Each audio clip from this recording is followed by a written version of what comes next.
Earlier in the week, Bashir Dalhatu, the chairman of the Board of Trustees of the Arewa Consultative Forum, accused President Bola Ahmed Tinubu of sidelining the North, despite the fact that the North gave him 5 million votes or over 5 million votes. In his opinion, the president has not reciprocated the gesture that the North gave him. Of course, several questions arise. What does he mean by the North? And does the North have an equal voice or the same voice over the current political situation in the country?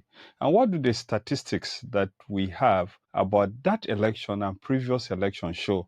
Does it mean that if the North does not vote for any candidate, the candidate will not win the presidential elections? This is the other side. My name is Rimamnde Shawulu. A quick look at the statistics of the last election show that President Bola Ahmed Tinubu came first in North Central and Northwest, as well as the Southwest. And he came second too in the South and Southeast. Vice President Atiku Abubakar came first only in the Northeast and second in the Southwest. And the Labour Party came first in the Southeast and South and came second in the North Central.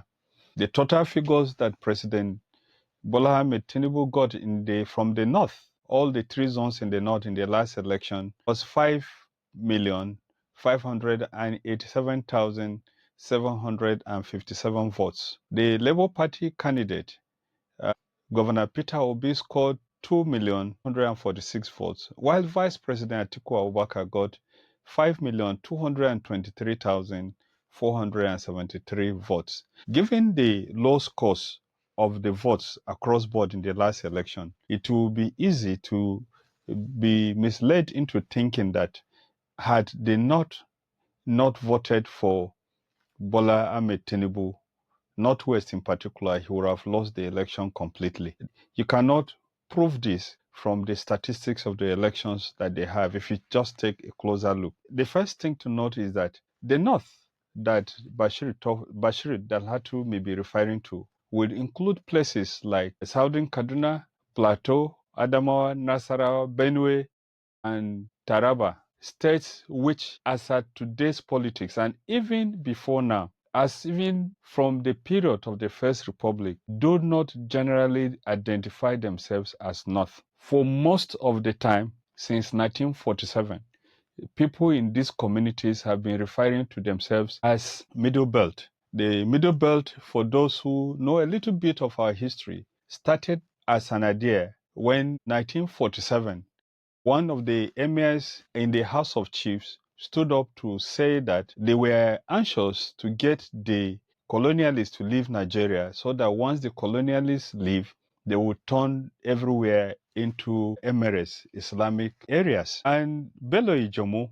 the late, who hails from present-day Kogi State, and some other people held a meeting first in Kano and then in some other places and decided that they were not going to be part of the caliphate that will come when the colonial authorities leave Nigeria. The first thing to note about election statistics in Nigeria, especially since the year 1999, is that it does appear from election results that no matter what you could say, Nigeria was configured in such a way that you require to have votes from majority of the sections of Nigeria and not from all sections of the country to win elections. If you look at the year from 1999 to 2023, you will see that there are some zones, especially Northwest and the Southwest, the biggest political zones in Nigeria, which do not always vote for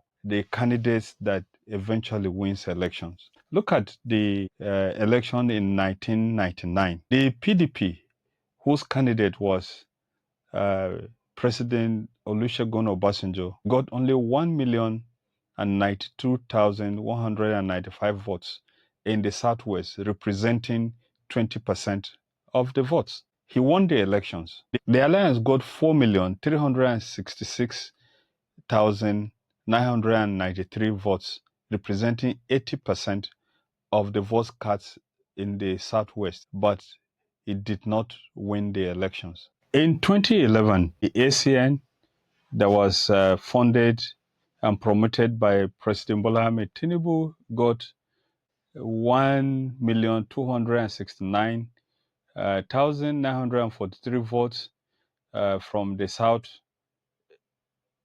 And of course, the CPC of President Muhammadu Buhari got only 7% of the votes. In 2015, PDP got only 1,821,416 votes, representing 41% in the Southwest. And President Muhammadu Buhari got 2,433,193, that is representing 51% of the votes in the Southwest. President Bola Ahmed Tinubu won the election in 2023. Here in the Southwest, PDP's Atiku Abubakar got only 1,751,047 votes, representing 22%. And President Bola Ahmed Tinubu got 407 votes, representing 54,000 votes. Like I did point out, if you remove some of the votes that come from areas that normally would not have voted for a candidate designated as a northern candidate, as exemplified in the 2011 elections, it is obvious that any claim that the North is going to work in unison may not actually be what might happen. And so if you look at what happened in the Northwest, reverse that to what happened in the Northwest. In 1999 as well, while PDP lost the election in the Southwest, PDP won the elections in the Northwest. President Olusegun Obasanjo got 3,884,536 votes, representing 69.8% of the votes. And the ADAPP candidate, whose presidential candidates came from the Southwest and the Southeast, got altogether 1,684,934 votes, representing 30.3% of the votes. In 2011, President Goodluck Jonathan received 3,395,724 votes, representing 31.4% from the Northwest. And that same period, same election, Nuhu Ribadu received 146,266 votes and representing 1.4%. And candidate Muhammadu Buhari received 6,453,007 votes, representing 59.8%. So if you had added Buhari's vote to Ribadu's vote, the result would have been that a total of 70% of the voters in the Northwest voted against President Goodluck Jonathan. He did win the elections all the same. The Northwest, even if he chooses not to vote for President Bola Ahmed Tinubu, if other sections of the country vote for President Bola Ahmed Tinubu, it's very possible that President Bola Ahmed Tinubu will win the elections. If you come down to 2015, the votes of President Goodluck Jonathan dropped drastically to 15%. That is 1,339,709 votes, while President Buhari's vote moved from the 6 million he got in 2011 to 7,115,199 votes, representing 83.7% of the votes. Now, take a look at the drastic drop that President Bola Ahmed Tinubu received in 2023. In 2023 elections, the vote that President Bola Ahmed Tinubu received from the Northwest, high as it was only 2,641,306 votes, representing 39% of the votes, while Atiku Abubakar scored 35% of the votes, representing 2,329,540 votes. What do all these figures mean? The first lesson to learn from all these figures is that, like I did say, Nigeria was configured in such a way that it is very possible for you to become president of Nigeria without all sections of the country voting for you. Provided, of course, you can work your way to ensure that you get enough votes in other areas to compensate for your votes. And in my own thinking, if you take a look at the figures of the votes that President Olusegun Obasanjo got in 2023, you discover very clearly that if you increase the number of votes coming from the Southwest for President Bola Ahmed Tinubu, of course, even if the Northwest does not vote for him, he will still win the votes because the Southwest is the second largest voting bloc in Nigeria next to the Northwest. Like I did say, it's very obvious that in talking about the North as one voting political entity, those who make those claims forget three things. The first one is that there has never been a time, even in the First Republic, when the North acted as a one political entity. The North had, in the First Republic, the NEPU.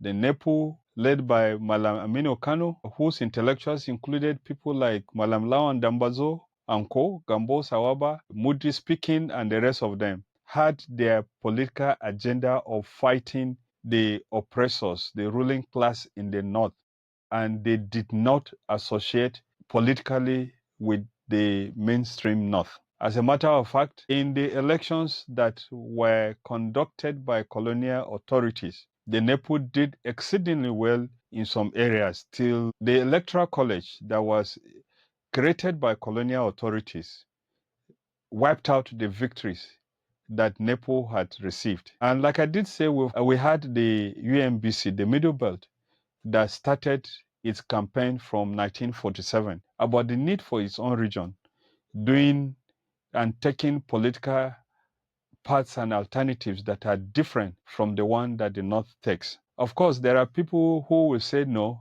but you see the victories of the UMBC in some areas, the Second Republic, you had the fact that several political activities of people like Solomon Lar and co. that extended up to Niger State ensured that what took place in those areas were not actually what the ruling class in the North wanted. And in any case, if you even look at the 2011 elections, you will see that the peoples of the Middle Belt voted for President Goodluck Jonathan when the trend in the North was that they should vote for President Muhammadu Buhari. And of course, those who do know that a Northern consensus agreement was reached and President Muhammadu Buhari was the beneficiary, votes were supposed to go to him. But you had very substantial votes from Adamawa, Taraba, Plateau, Kaduna, Nasarawa,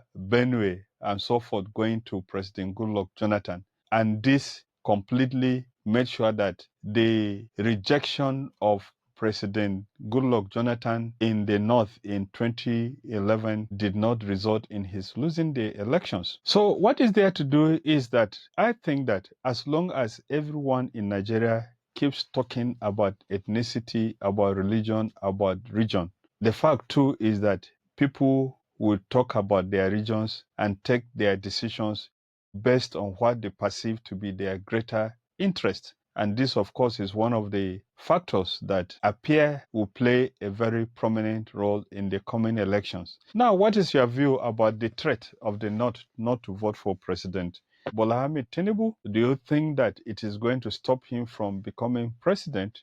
Recall that when the Southwest rejected President Olusegun Obasanjo in 1999, he still won the elections. In 2011, when the North rejected President Goodluck Jonathan, he still won the election. What is going to happen? Is there any hope that if the North rejects President Bola Ahmed Tinubu, he's going to lose the election? This is the other side. My name is Rimamnde Shawulu. Please like and subscribe to our channel. Make sure that you like our channel, because that is how YouTube will see that people like our videos and will recommend it to others.